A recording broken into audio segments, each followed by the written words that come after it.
တင်ဝယ်ပြီးတဲ့အချိန်ကနေစပြီးတော့မှအားလုံးဖယားရှိခိုးတာဒီတစ်ချိန်ပဲရှိတယ် This is the very first time after we paid off our church. နော်ဝယ်တဲ့အချိန်ကနေစ After we bought the church. ကျွန်တော်တို့ဖြစ်စီချင်တဲ့ဥစ္စာကဒီနေ့ဖြစ်လာတယ် This is something that we wish that would be happening. နောက်ပြီးတော့အားလုံးကိုလည်းကြည်ဇူးတင်ပါတယ် We would like to say thank you to each and every one of you. ဘာကြောင့်လဲဆိုခင်ဗျားတို့မပိုင်တော့ခုံတွေကိုတရားဟောလို့မရဘူး If you're not there, I cannot preach to the tables and the chairs. ဆိုတော့ကျွန်တော်တို့ခုနကဆရာမဟဲနာကပြောတယ်ဘယ်သူဆရာမဆိုမရရင်လဲဖယားကပေးပါတယ်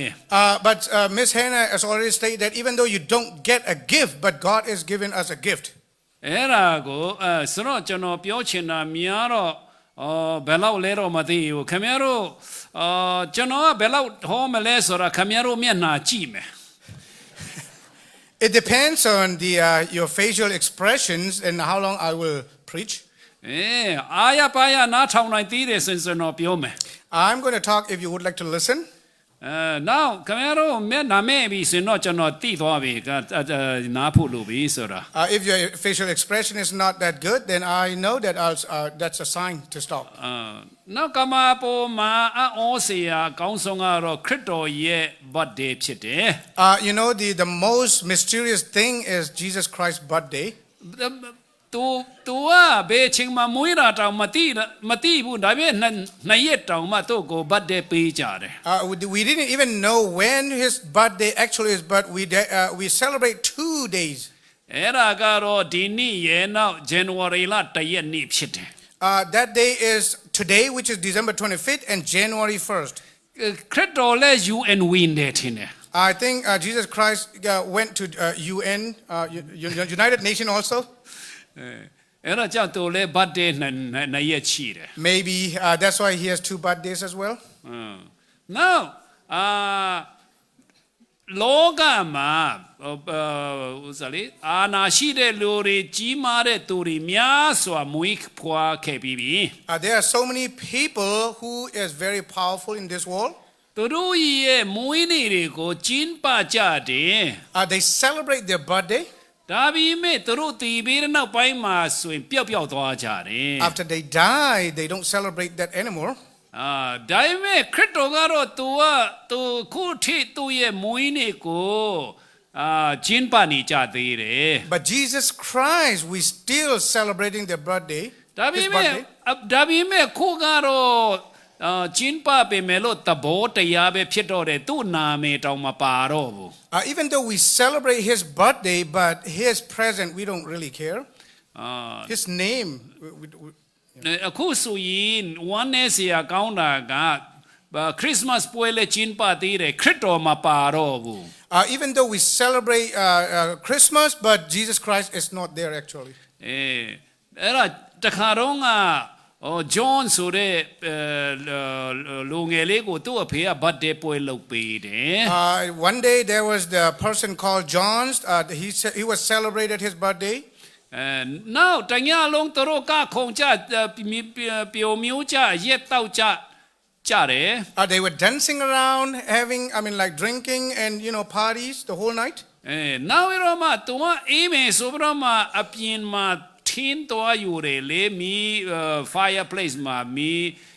စိုက်ဖို့ရတွေ့ John stepped out to get to collect the woods so that he will be able to do at the chimney. ဒါပေမဲ့သူ့တငယ်ချင်းတွေကမူးနေကြတယ်ဆိုတော့ John ဘယ်ရောက်သွားမှမသိကြဘူး But the friends, they did not know where John went because they were drunk. နောက်ပြီးတော့သူတို့အေးတယ်ဆိုတော့တကားပိတ်လိုက်တာသူဥစားလေခောက်နေလဲမချတော့ So the weather was so cold, so even though John knocked the door, but they didn't open. They didn't hear. အဲ့ခါမှာသူတို့ကဘာကြောင့်မသိတော့တာလဲဆိုတော့သူတို့ကပျော်မြူးနေကြတယ်မူးနေကြတာကို They didn't hear because they were happy and they were drunk. အဲ့ဒါကမနေ့4နာရီလောက်ရောက်တဲ့ခါကျတော့အဖေက John သူ့သားကိုစုပြီးတော့မယ်ဆိုတဲ့ခါJohn လာပါလို့ပြောတဲ့ခါမှာသူမပေါ်လာဘူး So by the time, I mean, it's around 4 in the morning, and his dad was supposed to give him a birthday present, and then they were looking for John, but he wasn't there သူလာ anymore. သူအားလုံးကလာလိုက်မယ်လို့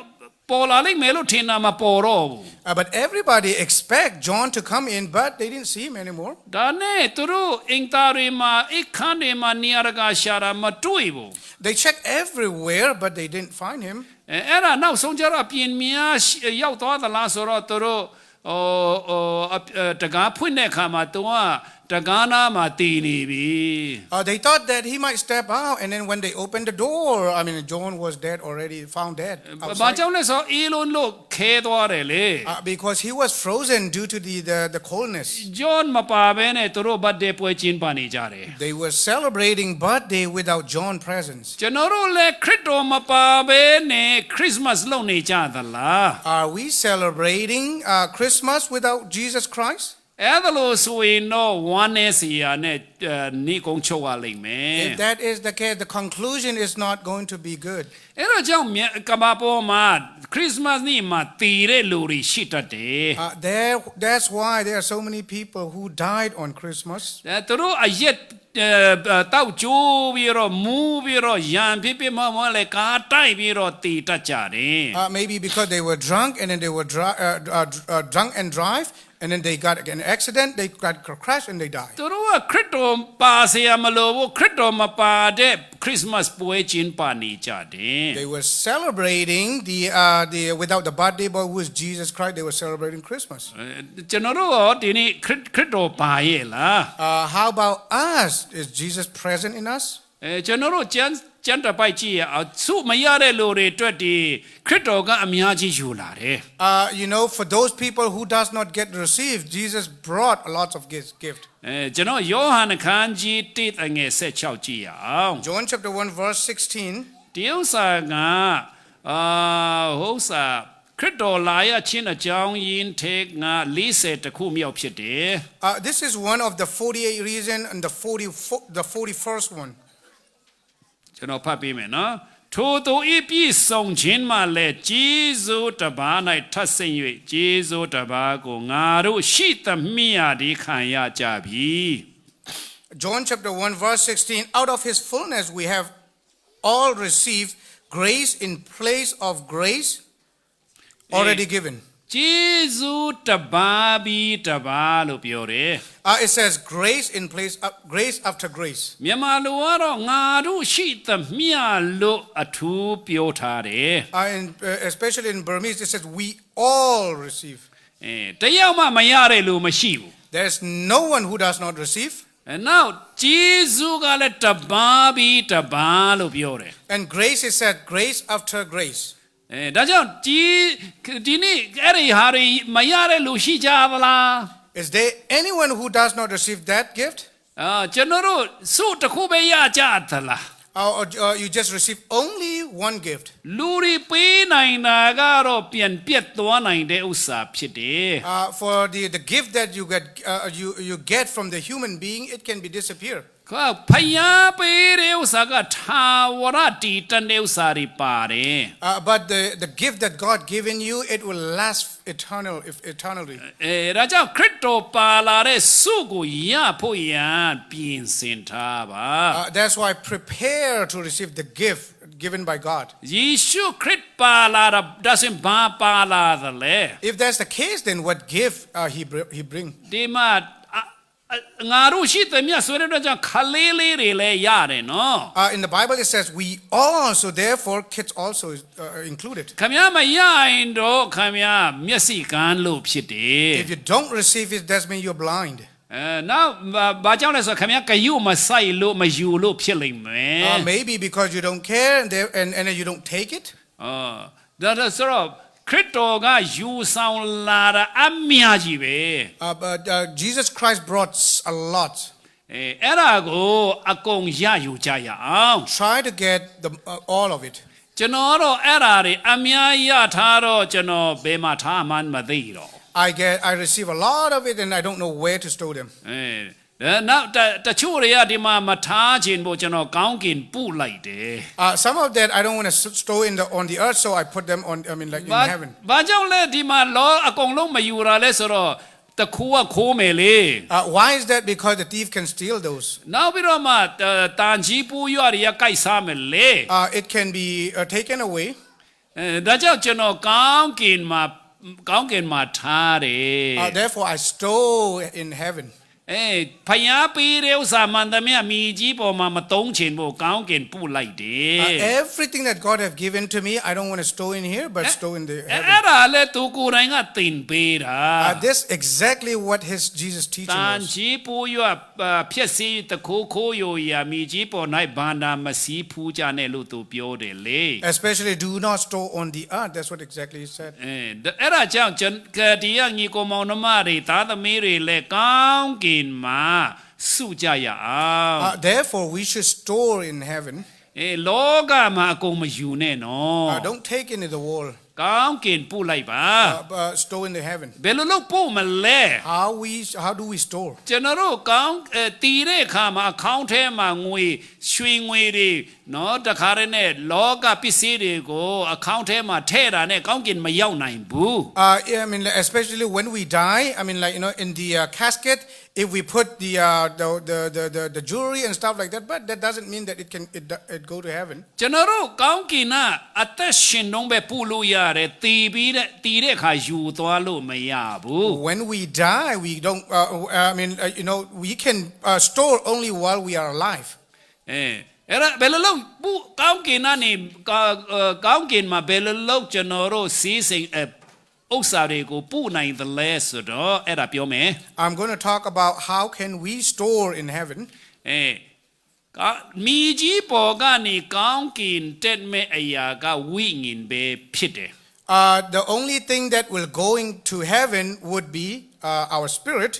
အဲ့ဒီဝိညာဉ်တွေကိုများကောင်းကင်ပို့လိုက်ပါခင်ဗျားဗန္တာလဲကောင်းကင်ရောက်သွားလိမ့်မယ် That's why we have to send so many souls to heaven. အဲ့ဒါကြောင့်ကျွန်တော်ရှိတဲ့ပိုက်ဆံလေးတွေကိုကျွန်တော်အတတ်နိုင်ဆုံးကောင်းကင်မှာပျောက်ဆုံးဝိညာဉ်ဖန်တဲ့နေရာမှာပဲသုံးချင်တယ် That's why all the money that I use for the lost souls, because the only souls will go to heaven, and that's the only thing that we can store. အဲ့ဒါကြောင့်ခင်ဗျားတို့လည်းကိုအလုံးလိုက်အခဲလိုက်ရမပေးနိုင်ကြဘူးလေ We won't be able to give a big portion of it. ဒါကြောင့်ကျွန်တော်တို့တစ်လမှာ30လား20လား50လားပို့လို့ရတယ် That's why you can contribute even like $10, $20, and $30 to the missions. အဲ့ဒီပိုက်ဆံတွေကပျောက်ဆုံးဝိညာဉ်တွေဖမ်းမယ် Those money will look for the lost souls. အဲ့ဒါကြောင့်ဒီမှာကျွန်တော်တို့ထေဆရာကိုဂျော့စ်နဲ့ဆက်သွယ်ကြပါ Please contact me, George. ကျွန်တော်ဆိုရင်အလှလက်ဒီမှာမပေးတော့ဘူးလဆင်ပဲနှုတ်လိုက်လို့ပြောလိုက်တယ် So I don't. I mean, like every month. I mean, like I took out from his account automatically. Now mission အတွက်လဲကျွန်တော်ဒီတိုင်းပဲမလှူတော့ဘူးလဆင်ပဲပုံမှန်လေးပဲလှူတော့တယ် So also for the mission, automatically deducted. အဲ့ဒါကြောင့်ဒီကညီကောင်မောင်နှမတွေလဲအဲ့ဒါလိုနည်းနဲ့များမတတ်နိုင်လဲ30ကိုမြင်းနဲ့လှူပါဒါဆိုရင်တစ်နှစ်မှာဆိုရင်120ဖြစ်သွားလိမ့်မယ် So at least you can participate at least $10 a month, which is about $120 a year. So which is a very good thing for the lost souls. ကျွန်တော်တို့အသင်းတော်ကဒီလောက်လေးမဟုတ်ဘူးနော်နေမှာပုံများသေးတယ် Our church is not only these members. There are so many people in the country. အခုဆိုရင်1600ကျော်လောက်ရှိပြီ There are about 1,600 members. အဲ့ဒါတွေအကုန်လုံးဒီမှာစုမယ်ဆိုမဆက်တော့ဘူးအဲ့ဒါကြောင့်ဖြန့်ထားတာ If we need to combine together, we are not going to fit in this. So therefore, it's in pretty much everywhere. အခုလာမဲ့လမှာလဲကျွန်တော်တို့ Texas Midland မှာဖွင့်ရုံးမယ်အသင်းတော်သစ် We are going to establish a new church in Midland, Texas in January. March လကျရင် Chicago မှာစတင်မယ် In March, there will be another church opening service in the Chicago. နောက်ပြီးတော့ April လကျရင် Salt Lake City မှာကျွန်တော်တို့ဖွင့်ပွဲလုပ်အောင်မယ် And in the month of April, there will be another church in the Salt Lake City. ကျွန်တော်တို့ကောင်းကင်ကြည့်တတ်တယ်လေလင်းပြန်လေးတွေတက် လေးနဲ့တန်းစီပြီးတော့မှလာတတ်တယ် When you look at the heaven, you see like small plane flying around there. ဒါတော့တဆင်းပြီးတဆင်းလာတဲ့အခါမှာနောက်ကနေပြန်တယ်သူတို့ကလည်းလမ်းကြောင်းရှိတယ် They have their own way. The airplane have their own way. ချက်ချင်းမတွေ့ရဘူးဝီးသေးတာလေဒါပေမဲ့တဆင်းရောက်လာပြီဆိုနောက်ကနေတဆင်းလာပြန်ပြီအဲ့ဒါတွေ့ရတယ် And after one's arrive, and then we can see another one because they use their own path. အဲ့ဒါလို့ပဲအခုအတင်းကျွန်တော်တို့အတင်းတော်တွေလေအခု January မှာစင် Midland ဖက်ကနေဖွင့်မယ် The same thing happening. We are going to establish a new church in Midland, Texas. Now March လာမှာ Chicago မှာ In March in Chicago. Now April last so in Salt Lake City ပဲကျွန်တော်တို့သွားမယ် Salt Lake City in April, the month of April. အဲ့ဒါပြီးတော့ Illinois the Rock Island Illinois မှာဖြစ်နိုင်တယ်တိလေးပဲရှိသေးတယ် And then after that, it probably will be in Rock Island, Illinois. နောက်ပြီးတော့ရှိသေးတယ်တခြားနေရာတွေမှာ We still have some more coming. အဲ့ဒါကြောင့်ဒီကညီကောင်မောင်နှမမီးကောင်းကင်မှာဘန္တာဆုဖို့ရတွေ့ကျွန်တော်ဖိတ်ခေါ်ခြင်းတယ် That's why I would like to invite each and every one of you to participate in that mission. နောက်ပြီးတော့ခရစ်တော်ကပေါ်လို့စင်မှာပြောလဲဆိုတော့ရယူချင်းတဲ့ပြီးတော့သူကပုံမင်္ဂလာရှိတယ်လို့ပြောတယ် Jesus said to Paul, he said, someone who give out to someone else, you will get blessing. အဲ့ဒါကိုကျွန်တော်တို့ဘယ်မှာတွေ့ရတယ်လဲဆိုတော့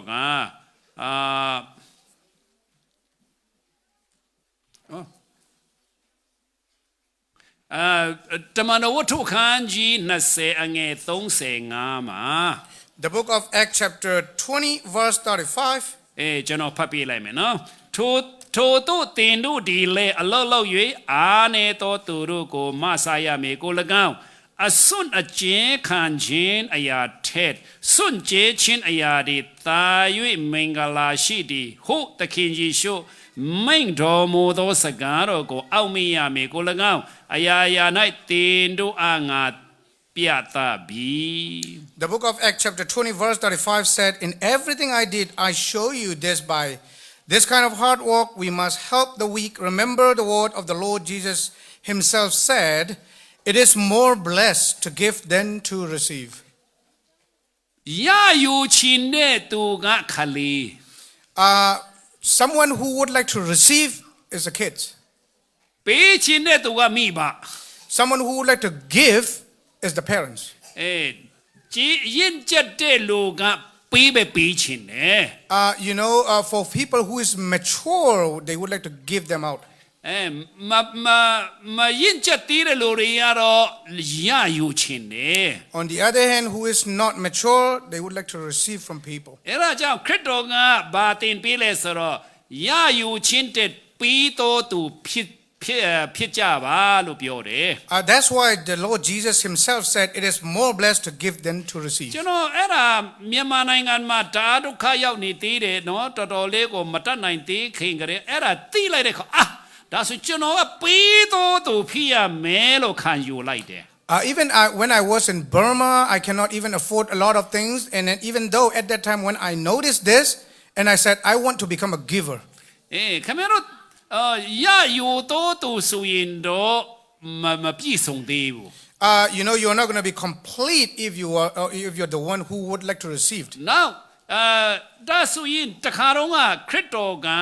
စာကျွေးမယ်လို့တဲ့အခါတပည့်တော်တွေကဒီမှာတော့ရဖြစ်တယ်အားလုံးပြန်ခိုင်းပါလို့ပြောတဲ့အခါမှာခရစ်တော်မပြန်ရဘူးမင်းတို့ပေးကြလို့ပြောတယ်လေ When Jesus Christ was there in the world, somewhere, and then what happened was the disciples said, hey, there's nothing in there. And then he said, the disciples said, let them go away. ဒါပေမဲ့ယေရှုကမဟုတ်ဘူးမင်းတို့ပေးရမယ်လို့ပြောတယ် But Jesus said, you have to give it to the crowd. ဒါပေမဲ့လက်ထဲမှာဘာမှမရှိဘူးလေ But at that time they don't have anything to pay to. အဲ့ဒါခါမှာဖိလိပ္ပကဘာပြောတယ်လဲဖိလိပ္ပကတော့စည်ရင်းစစ်တင်တယ် accounting တင်တယ်နော်သူလုပ်ငန်းတာ I think primarily at that time, Philip was the accountant, maybe. နောက်အဲ့ဒီမှာဘာဖက်လဲဆိုတော့ဒီနရီအပြန်200တန်ဖိုးရှိတဲ့ပိုက်ဆံနဲ့ဒီလူအုပ်ကြီးကိုမချွေးနိုင်ဘူးလို့ပြောတယ် You know, how could that be possible to feed with the 200 denaries? ဒါပေမဲ့ခရစ်တော်ဒီမှာဒါပေမဲ့အန်ဒရူးကဘာပြောလဲဆိုတော့ကဒီမှာခလေးလေးရဲ့လန့်ရှိတယ်ငါနှကောင်နဲ့မုံငါလုံးလို့ပြောတယ်လေ And then he said, hey, Andrew said, hey, we have the two fish and five loaf of bread. အဲ့ဒါနဲ့ယေရှုကအဲ့ဒါကိုကြီးစိုးတော်ချီးမွမ်းပြီးတော့မှဝေလိုက်တာ9000အကုန်လုံးစားရုံမကပြီးတော့12တောင်းမှကြံရစ်တယ်ဆိုတာအားလုံးသိကြတယ် You know, we all know that Jesus, prayed and then and then he said, after that they distributed and then they have even more, 12 basket full extra. ဒါကြောင့်ကျွန်တော်တို့လည်းပေးတော်သူဖြစ်ကြရအောင် That's why we would like to become a giver. ရတော်သူဆိုရင်တော့ခမများငယ်သေးတယ် If you are the receiver, then you are kind of small kids. ဒါပေမဲ့ပေးတော်သူဆိုရင်တော့ခမများရင့်ကျက်လာပြီဆိုတာထင်ရှားတယ် It is kind of obvious that if you become a giver, then you become a adulthood. အဲ့ဒါကြောင့်ခရစ်တော်ကပေးတော်ရတော်သူထက်ပေးတော်သူဟာမင်္ဂလာရှိတယ်လို့ပြောခြင်းဖြစ်တယ် That's why Jesus said it's more blessed to give them than to receive. ကျွန်တော်ကခရစ်တော်နီလန်းကိုလိုက်တဲ့အခါမှာပေးတော်သူအမြဲတမ်းဖြစ်ခြင်းတော့ဖခင်ကပေးစရာအမြဲတမ်းကျွန်တော်လက်ထဲမှာပေးတယ် Because I follow Jesus' instructions because I always give to some other people. အခုတချို့ကျွန်တော်တို့ကရယူတော်သူအမြဲတမ်းဖြစ်ခြင်းနဲ့နော်အလကားရတာအမှန်တမ်းယူတယ်နော် We would like to receive any free things that we can possibly Food get. bank ကနေတော်လကောင်နော်ပြမ WIC ကနေတော်လကောင်နေရကာကနေပြမအခမဲ့ရတယ်ဆိုအကုန်ယူခြင်းတယ်စားမစား We would like to get anything that is free, even from the food bank or WIC and stuff like that. ဒါကျွန်တော်တို့အဲ့ဒီဥစ္စာကခံယူချက်ပဲနော် It's just what you think. ကျွန်တော်တို့ဘလောက်ပဲအခမဲ့ပေးတယ်ဆိုရင်လေတန်းတော်မစီဘူးတော်လည်းမယူဘူးလူအိုင်တော့ယူမယ်လေမလူရင်မယူဘူး Even though they are giving out for free, but if it is not necessary for me, then I'm not going there to get it. ကျွန်တော်တို့မြန်မာနိုင်ငံသားတွေကဒီနေရာမှာမကဘူးနေရာကမှာကျွန်တော် mission church တွေကျွန်တော်သွားတဲ့ခါမှာသူတို့လည်းမစားတဲ့ဥစ္စာတွေအရှောက်ယူကြတယ်နော် Even when wherever I go, it's like especially for Burmese people, we try to get a free gift, something that we didn't even take it, we didn't even eat them. ဘာတွေယူလဲဆိုပေးမျိုးယူကြတယ်တန်ဖိုးတွေယူကြတယ်နောက်ပြမတို့မစားနိုင်တဲ့ဥစ္စာတွေယူကြပြီးတော့ဒီတိုင်းပဲအိမ်မှာတူထားပြီးတော့မှ expire ဖြစ်ကုန်တယ်လေ All the beans, all kind of canned food, everything that we get it for free, we store them and it expired and we just need to throw them away. အဲ့ဒါကြောင့်ဆရာမကနေပြီးတော့မှကဲမင်းတို့မဆိုင်လေယူလာခဲ့ဆိုတော့သူကအကုန်လုံးစုထားတာ That's why Miss Hannah collect the extra one she collected. အဲ့ဒါကျွန်တော်သဘောပေါက်တာကမြန်မာပြည်သားတွေကတဒေါင်းစားစိတ်ရှိတယ် That's why we have some kind of the mind of beggar. ကျွန်တော်တို့တဒေါင်းစားစိတ်ကနေပြတော့တထီးစိတ်မွေးရအောင် we should set our mind to be a wealthy people, rich people. အဲ့ဒါခံယူချက်ပဲ It's just what you take. ခံယူချက်ဆိုတာကျွန်တော်တို့အဲ့ဒါကြောင့်ကျွန်တော်ကတော့အဲ့ဒီမြန်မာပြည်ကလေးကပေးတော်သူဖြစ်ရမယ်ခရစ်တော်သင်ပေးတဲ့နဲ့ပေးတော်သူဖြစ်ရမယ်ဆိုတာခံယူချက်အမြဲတမ်းခံယူတော့ဖယားကလက်ထဲမှာပေးเสียအမြဲတမ်းပေးတယ် That's why in my mind I always think that I am going to become a giver and therefore I give it out to some people. ဒါကြောင့်ဒီနေ့ခရစ်စမတ်အချိန်မှာဘာမှမရတဲ့လူတွေနော်ခမမမြင်လို့ပါပေးပါတယ် Some people who does not receive today, But I mean, like you don't see it, but God gave you something. ဟာဂါလေဟာဂရလေသူ့တခင်နဲ့ဌာနနဲ့ပြီးသွားတဲ့အခါထွက်သွားတဲ့အခါမှာယေရှိပါရဲ့တဲ့မမြင်ဘူးအဲ့ဒါကြောင့်မျက်စိကန်းတယ် When Hagar was away from his masters, even though there is water, she did not see. Why is that? Because she was blind. ဖယားကမျက်စိပွင့်စေတဲ့အခါမှာမြင်လာတယ်နော်ရေတွေ့တယ် But when God opened her, then she found the water. အဲ့ဒါကြောင့်ကျွန်တော်တို့ကောင်းကြီးမင်္ဂလာကိုရယူတော်သူကြီးရပဲမဟုတ်ဘဲနဲ့ဖယားတင်နဲ့ယူပြီးတော့မှသူမြတ်ကိုဝင်ရတဲ့သူဖြစ်ရအောင် That's why all of us, we should receive the gift from God, and then we have to distribute it to some other people. ဂျေဇုတပါးပြီးတပါးကျွန်တော်တို့အသီးသီးခံစားရတယ်လို့ပြောတယ်ကျမ်းစာက We all receive grace after grace.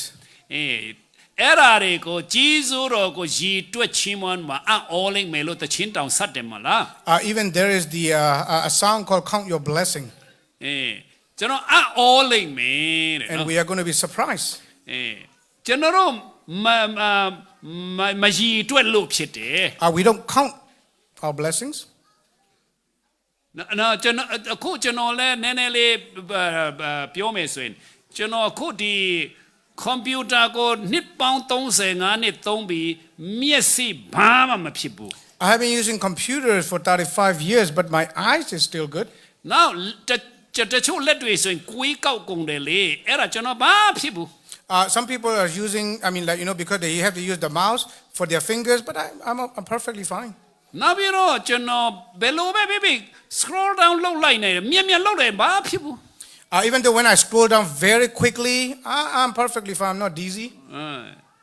မျက်မှန်လည်းမသုံးဘူးကြီးစုတော် I don't even need to use eyeglasses.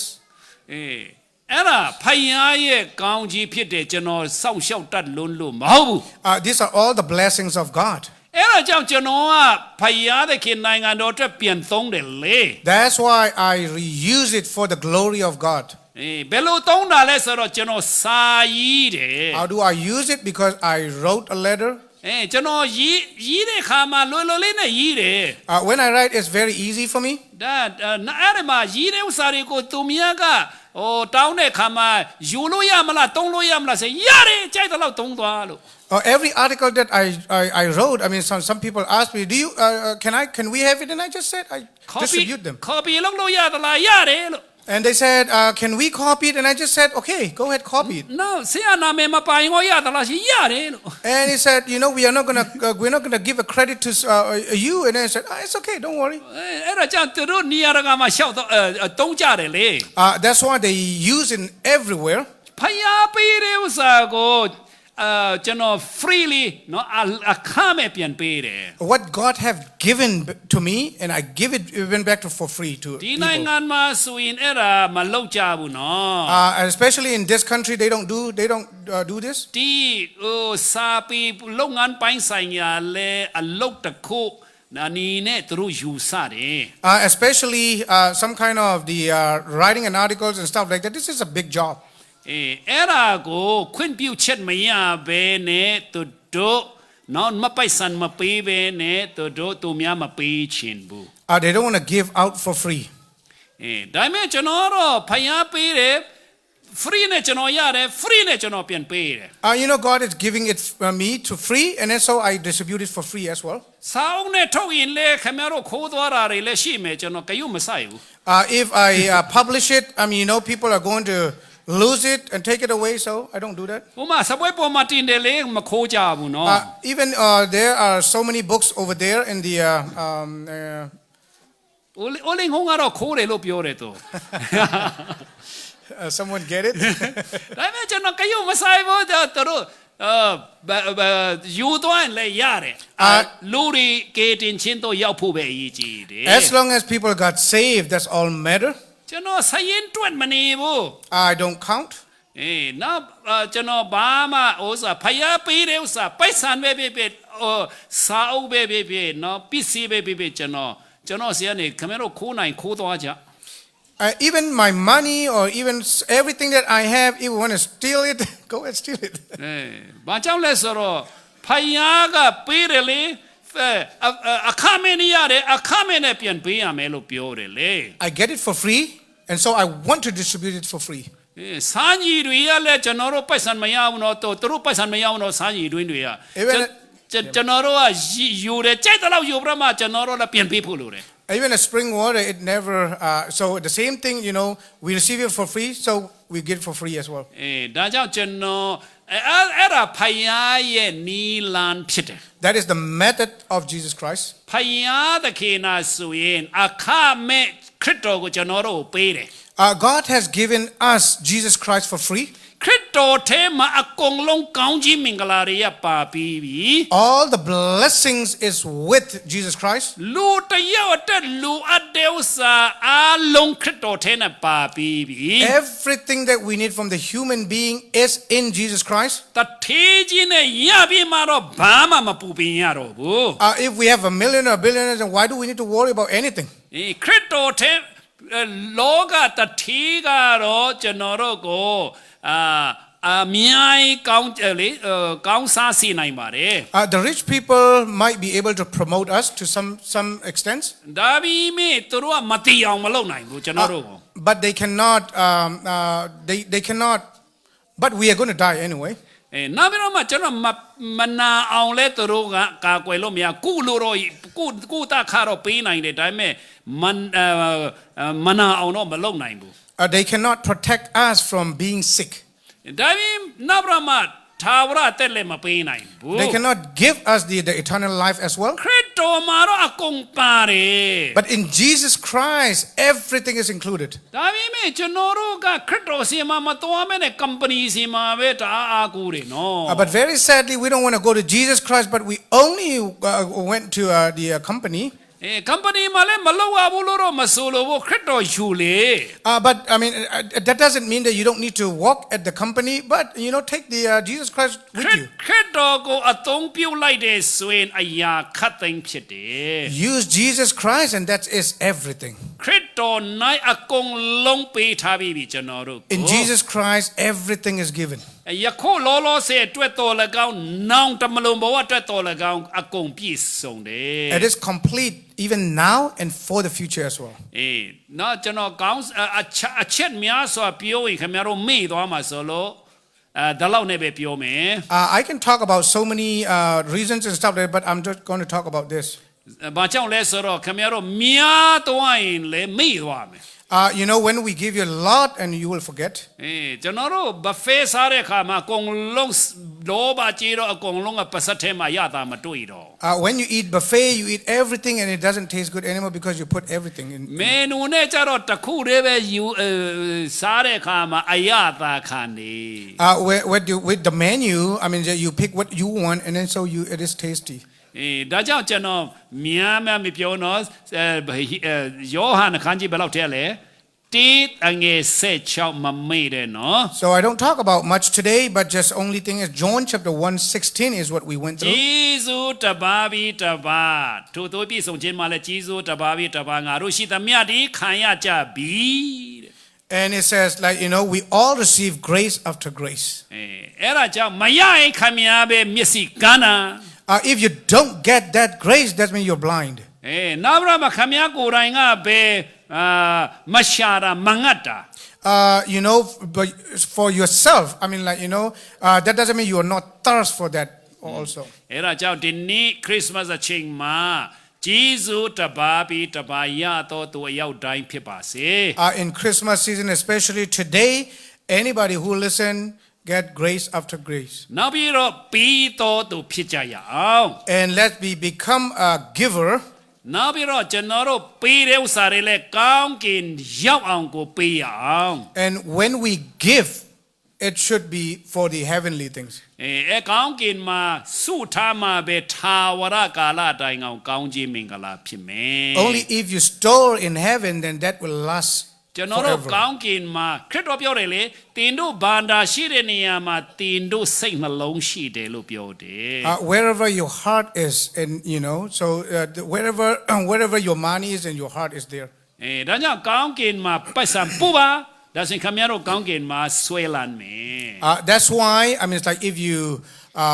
would like to store your treasures in heaven, then your heart is going to be there. မြန်မာပြည်ပို့ရင်တော့မြန်မာပြည်မှာပဲစိတ်ဆွဲလန်းမှာနော်